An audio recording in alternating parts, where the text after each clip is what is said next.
So I've been spending the last couple of days testing out the XGIMI MoGo 2, and honestly this thing surprised me more than I expected. It's compact, it's clean looking, and it's stupidly easy to set up. And it's got a few quirks that you should definitely know about before you grab one. Starting off with the unboxing. It comes in this well packaged box, and the first thing you actually get is an installation guide for Netflix specifically. Then comes the projector itself, and another white box with the accessories. Inside that, the first thing we see is the remote. That takes two AAA batteries which come included in the box. The user manual, which is actually quite thick. And finally the Type-C charger, which is around 1 to 1.5 meters in length. So first off, the design. XGIMI is very consistent with their look. Matte finish, squared corners, this modern but minimal aesthetic, and honestly it just works. The MoGo 2 feels like something you'd happily have on your shelf. The MoGo 2 is definitely one of the nicer looking projectors out there.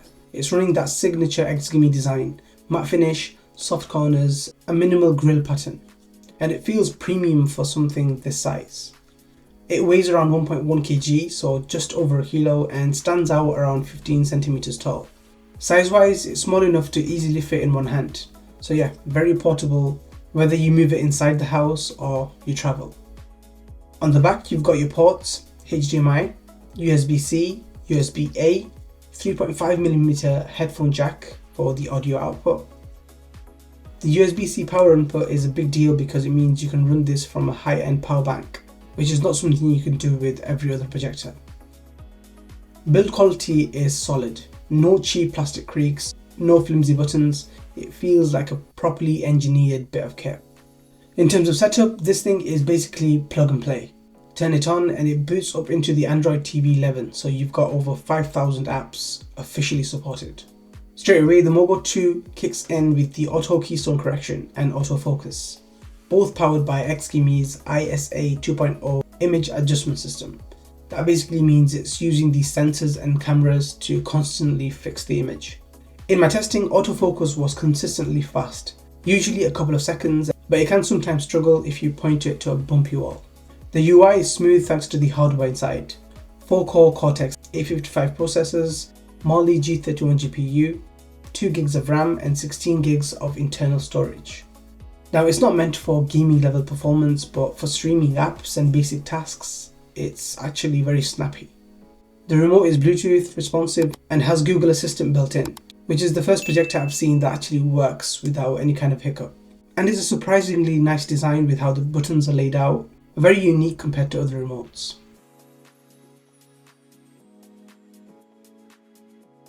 Now let's talk about the most important part, the picture. The MoGo 2 uses a DLP chip paired with an LED light source. The light is rated at 400 ANSI lumens, 720p native resolution and supports HDR10. Now 400 lumens might sound low, but at night or in a dim room, this projector genuinely looks really good and really crisp. In a bright room, not as much, but it still surprises you how much this actually shows even with light around, whether that's artificial or natural sunlight. Now even though it's 720p, the actual sharpness is much better than 720p budget projectors I've tried before. The DLP technology really gives the image a clean and a natural look. One thing I did notice was the center of the screen is sharper than the edges. Not dramatically, but enough to mention, and this is something I consistently see with other projectors. Now colours are definitely one of this projector's strong points. Every colour looks really good and pops out, and the skin tones look natural. Nothing is really blown out or overly saturated. Blacks still look more dark grey, but for nighttime viewing, the experience is perfectly enjoyable. Now let's talk about sound quality, because honestly this thing is impressive for the size. It's running two 8-watt speakers tuned with Dolby audio support, and you can genuinely feel depth to the sound. Voices are clear and there's enough low-end rumble to make movies feel really cinematic. If you're watching scenes with a lot of action, it really does bring it to life.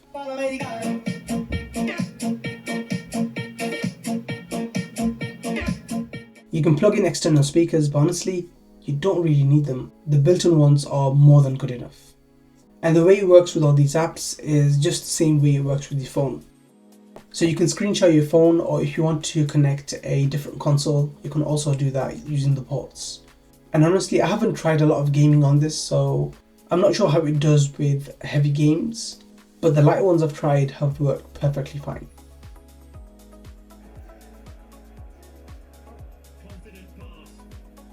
He's gone for goal. Oh, and they've drawn level. Oh, an unstoppable shot there as he smashes the free kick. If you're planning to play competitive games, I would definitely dig a little deeper just to make sure this does work for you. But for casual games, it works great. The fan noise sits around 28 to 30 decibels, which is basically a soft hum. In a silent room you'll hear it, but once the speakers are going, it fades into the background quite easily. And unlike a lot of other projectors, it's not annoying by any means. Now with every review I end up doing, there are some questions around downsides and why we shouldn't buy this. So here are a few. The edge clarity could be better. No internal battery. It is portable, but only if you bring a battery pack, which isn't really possible everywhere. And the length of this cable isn't that long. Now it's not a deal breaker, but definitely something they need to work on. Now the price usually sits in the budget to the mid-range space, but I would still put this in the budget category because it only costs £169. Now if you want an ultra bright living room theatre, the MoGo 2 obviously isn't it.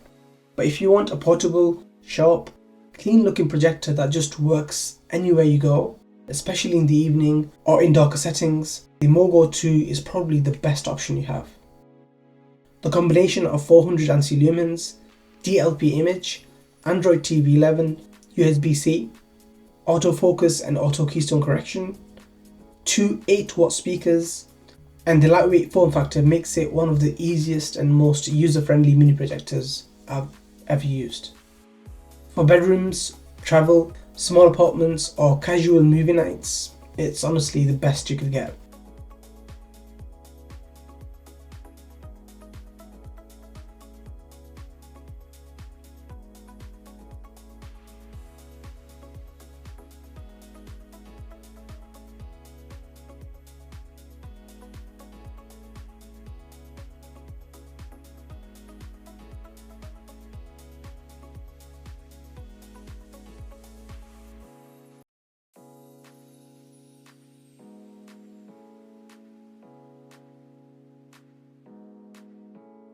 That's all for now. Leave your thoughts in the comments below. If you want to see more videos like this, smash that like button, subscribe to the channel. Thanks for watching, and I'll catch you in the next one. See ya!